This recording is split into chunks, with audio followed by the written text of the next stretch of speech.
Bienvenue sur Africa 24 dans cette nouvelle édition du 12-15. Voici les titres de l'actualité. La 16e édition de la retraite nationale des hautes autorités a débuté le 9 mars au Rwanda. Cette rencontre a mis l'accent sur la valorisation de la production locale. Éloquence et compétences étaient au rendez-vous du concours Défends ta démocratie qui a pris fin le 9 mars au Bénin, une compétition nationale de plaidoirie pour promouvoir la démocratie. Et hausse du taux d'inclusion financière dans l'Union économique et monétaire ouest-africaine. Le nombre de comptes bancaires ouverts par des particuliers a pratiquement triplé entre 2010 et 2017. Le Rwanda peut mieux valoriser sa production locale. C'est ce qui est ressorti de la retraite nationale des hautes autorités qui a débuté le 9 mars. Une rencontre présidée par le chef de l'État, Paul Kagame, pour identifier les priorités nationales. Reportage de notre correspondant Fratenda Kaisenga. La 16e édition de la retraite nationale des autorités rwandaises s'est ouverte ce 9 mars 2019 à Gabiro, dans la province de l'Est du Rwanda. Outre les autorités du pays, les représentants du Rwanda dans plusieurs pays du monde ont été conviés à ce rendez-vous et pour la première fois, les membres du secteur privé. Pendant 4 jours, ces autorités vont réfléchir au progrès du pays, identifier des stratégies pour accélérer la mise en œuvre des priorités nationales et discuter des moyens de résoudre les problèmes qui ont été identifiés.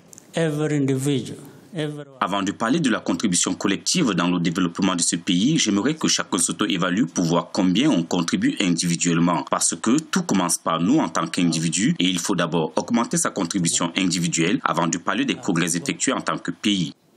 Dans son discours d'ouverture, le président Paul Kagame est revenu sur différents points, notamment les défis auxquels fait face le programme de Made in Rwanda dans tous les aspects. Pour le chef de l'État, le Rwanda peut mieux faire dans ce sens pour ainsi compter moins sur les pays voisins.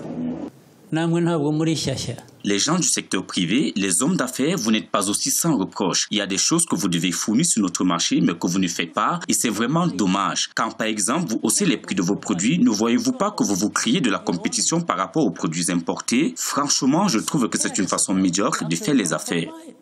Communément appelée Umwiherero en langue locale, la retraite des autorités est devenue un outil de gouvernance permettant aux dirigeants du pays de prendre leurs responsabilités et de s'auto-évaluer pour garantir le bien-être des populations.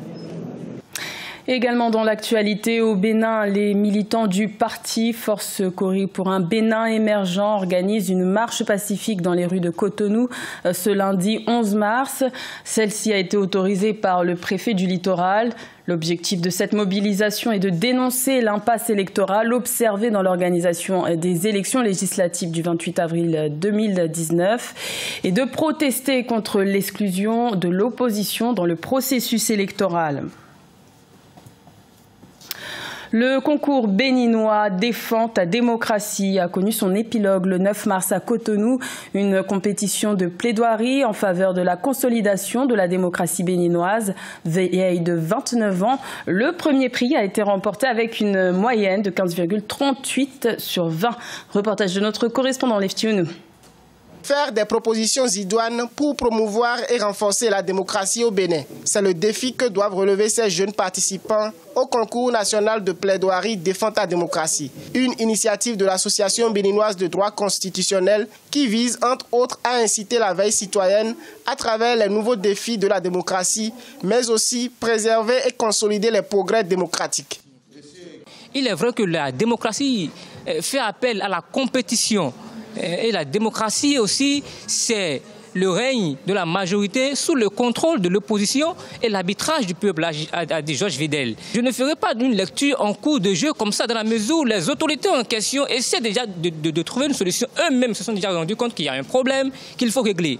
Les participants ont produit des mémoires de plaidoirie et ont défendu devant des membres de jury leurs propositions. Le lauréat du concours a plaidé pour la promotion de la justice et l'égalité au moyen de la connaissance des lois par le peuple.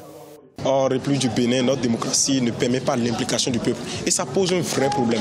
Parce qu'en démocratie, Abraham Lincoln dira que c'est le gouvernement du peuple pour le peuple. Donc une démocratie dans laquelle le peuple n'est pas informé, ce n'est pas bien.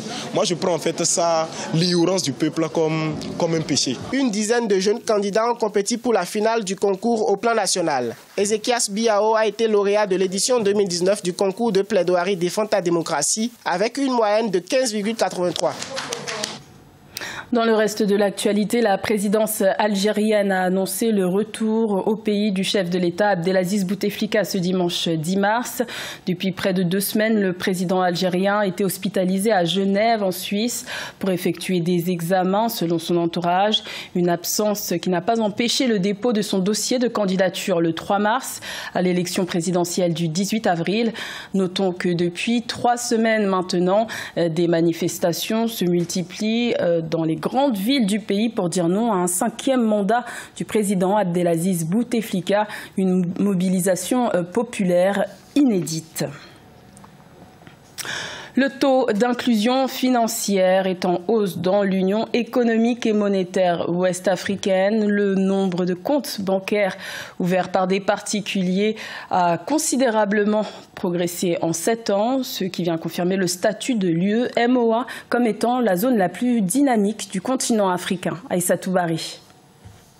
La zone de l'Union monétaire ouest-africaine affiche de bonnes performances en termes d'inclusion financière. On note une croissance de 55% en 2017 contre 22,2% en 2010 grâce à l'ouverture de comptes dans toutes les institutions financières de la zone. Ces comptes sont passés de 13,8 millions en 2010 à 55,8 millions en 2017, soit une hausse de plus de 300%. On s'est rendu compte qu'une très grande partie de la population était exclue, si vous voulez, du système de financement moderne actuel.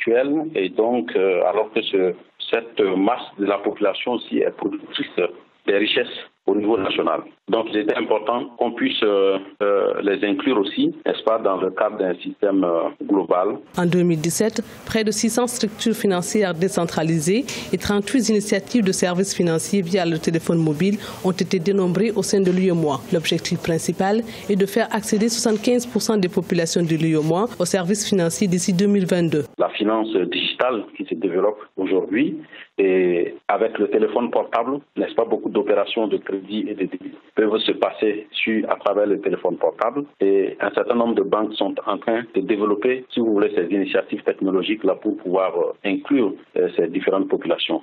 À noter que les services financiers postaux et les sociétés de transfert rapide ont contribué à améliorer la situation de l'inclusion financière dans l'Union. Au Sénégal, l'autorité de régulation des marchés publics a retiré le contrat du marché de distribution de l'eau potable au groupe français Suez, notamment à cause d'un manque de transparence dans l'attribution du marché. L'évaluation des offres doit également reprendre. Ange Noménio. Le groupe français spécialisé dans les secteurs de l'eau et des déchets, Suez, n'est plus gestionnaire de l'eau potable au Sénégal. Suite à un manque de transparence relevé dans la procédure d'attribution, l'autorité nationale de régulation des marchés publics a décidé d'annuler le contrat de Suez. L'institution demande qu'un autre examen soit soumis aux 3 opérateurs, notamment la sénégalaise des eaux, Veolia et Suez.